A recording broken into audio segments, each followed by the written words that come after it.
Hi, I'm Sarah Parmenter. I'm a designer and I'm going to show you how to use Repeat Grid in Adobe XD.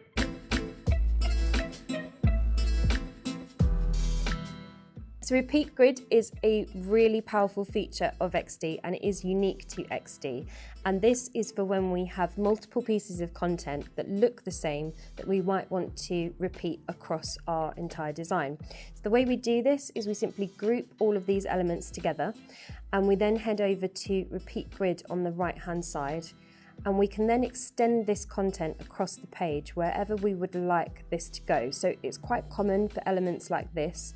You would see this across an entire screen, but then change the content inside it. You can then use these spacers to change the amount of space between the elements that you have created here. So I'm going to take this down to 10 for both.